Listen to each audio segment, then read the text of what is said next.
현재는 수용생물 1이 되어버린 우기엔을 빼돌린 데는 성공했지만 모든 연구 장비를 함께 가져갈 수는 없었어. 정확한 이전 장소는 기록에는 명시되어 있지 않지만 달 장막 연구가 이어진 장소가 달바다의 장막형 암흑체 격리 연구소인 것처럼 보이거든. 그래서 아마도 이쪽이 아니었을까? 아무튼 이제부터는 카라그의 통제를 피해서 몰래 연구를 이어나가게 돼.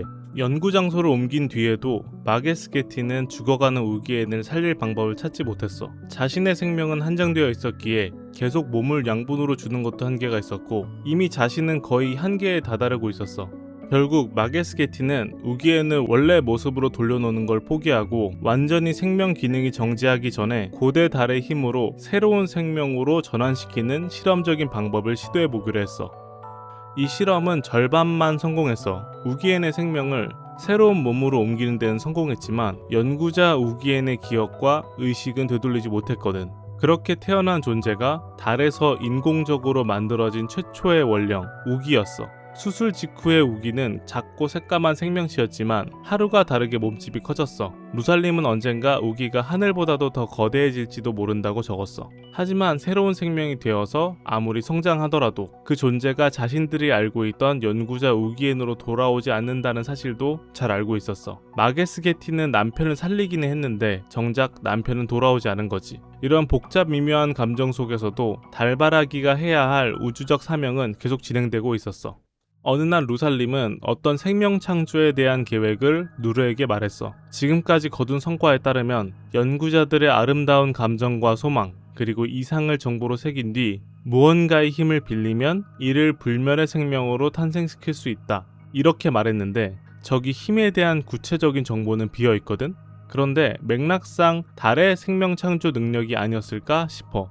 계속해서 카라그에게 발각될 우려를 했던 일지도 남아있는 걸 보면 혹시나 이 일지를 찾게 되더라도 중요한 정보는 알 수 없게 의도적으로 누락시킨 게 아닐까 싶어. 아무튼 여기서 말하는 불멸의 생명은 무슨 공격을 맞아도 막 절대 죽지 않는 이런 무적의 생명체는 아니고 죽더라도 생명과 정보가 완전히 사라지지 않고 다시 새로운 형태로 태어날 수 있다는 뜻이야. 무한히 죽고 다시 살아나되 그 뜻은 이어지는 생명을 말하는 거였어. 누르도 루살림의 말을 듣고 만약 그렇게 된다면 달바라기와 마게스게티 선생님의 이상이 미래에도 계속 이어질 수 있다고 생각했어. 루살림은 아직 태어나지도 않은 이 계획 단계에 있는 생명에게 닌키기아라는 이름을 붙였는데 전령이라는 뜻이었어.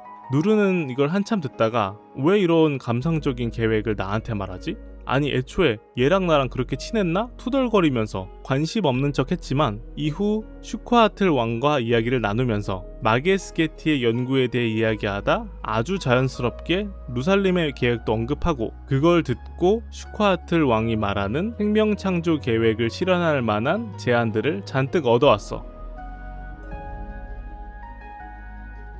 누르는 자신은 기록자라서 연구에는 관여하지 않겠다고 몇 번이나 써놨지만 기록자로서의 엄밀함, 그러니까 사실의 객관적 보존과 정확한 정보 전달 이런 것 때문에 어쩔 수 없다 이러면서 슈크와틀 왕의 제안들을 전부 루살림에게 빠짐없이 전달했어. 말로는 계속 관심 없다고 했지만 실제로는 루살림의 연구를 굉장히 열심히 도와주는 아주 친데레적 성향을 갖고 있었던 게 누르야.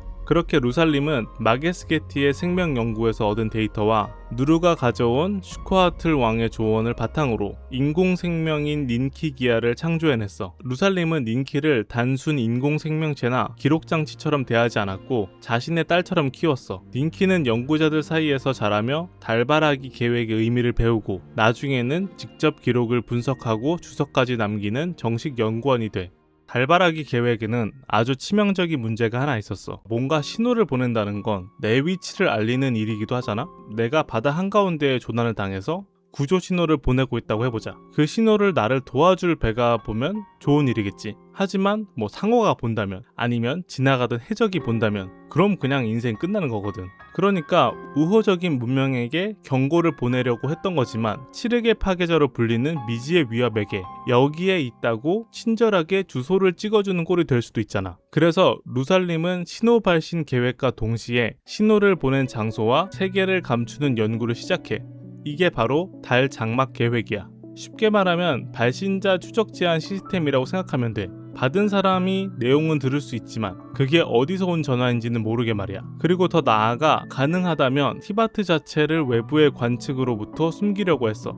루살림 연구진은 암흑체의 반사와 확산 특성을 이용하기로 해. 마게스 게티는 암흑체와 융합하기에 적합한 달밤 나무를 찾기 위해 수천 그루에 달하는 식물을 재배하고 실험했어. 그리고 적합한 나무에 암흑체를 결합한 뒤 고대의 달의 힘으로 자극하자 실험실 범위를 넘어설 만큼 거대한 확산파가 발생해 출력을 높일수록 이 파동은 주변 공간을 감싸는 안정적인 장막으로 변했어. 생태권 규모의 1단계 실험은 성공한 셈이었지. 마게스 게티가 이 계획의 이름이 무엇이냐고 묻자 루살림은 달 장막이라고 답했어. 이 이름은 아직 말을 제대로 하지 못했던 어린 닌키기아가 암흑체 장막이라는 말을 잘 발음하지 못해서 달 장막이라고 부른 데서 따온 거였어.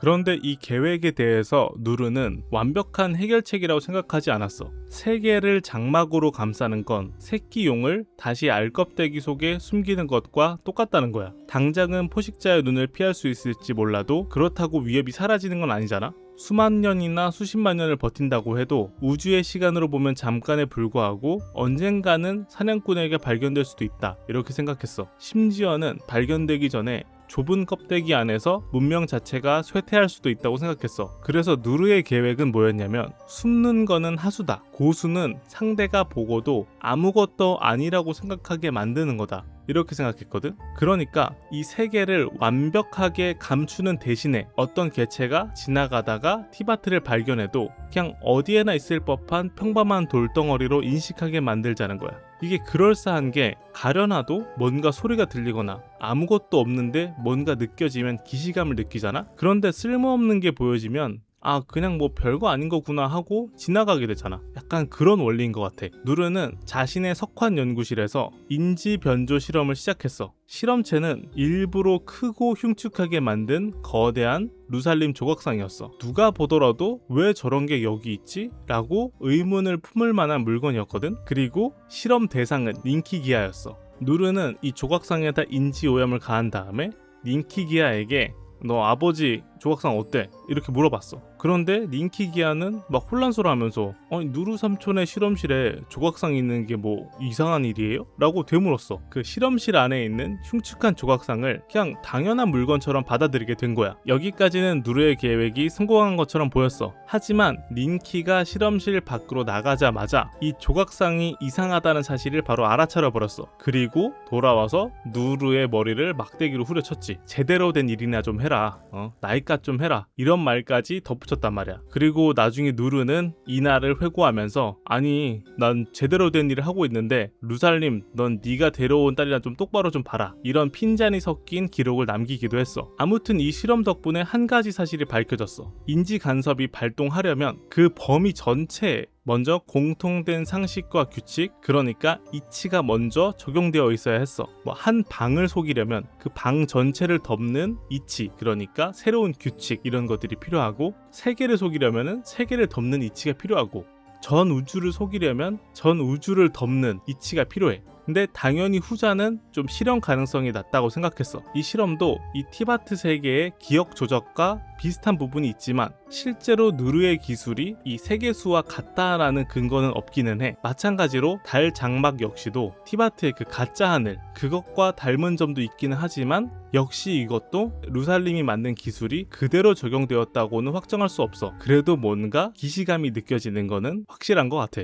여튼 작은 생태권 하나를 감추는 1단계 장막 작전은 성공했지만 이 달이나 티바트 전체를 가리려면 비교도 할 수 없을 만큼 거대한 힘이 필요했어. 루살림은 완전한 장막이 없는 상태로 신호를 보내면 오히려 재앙을 불러오는 게 아닐까라고 계속 불안해했어. 하지만 마게스 게티의 상태는 점점 악화되고 있었고 남은 시간도 그리 많진 않았어. 완벽해질 때까지 기다리다가 아무것도 보내지 못하고 끝날 수도 있었던 거야. 결국 이브니 벨룡의 눈팀은 위험을 감수하고라도 첫 번째 경고 신호를 우주로 보내기로 했어. 아직 달 장막은 완성되지 않았고 발신지를 완벽하게 숨길 수도 없었어. 그래도 아무것도 하지 않는 것보다는 누군가에게 경고를 전달할 가능성을 선택한 거지. 그래서 그들은 별바다를 향해서 칠흑의 파괴자가 존재한다는 사실과 이 우주에서 너희는 혼자가 아니라는 메시지를 보내.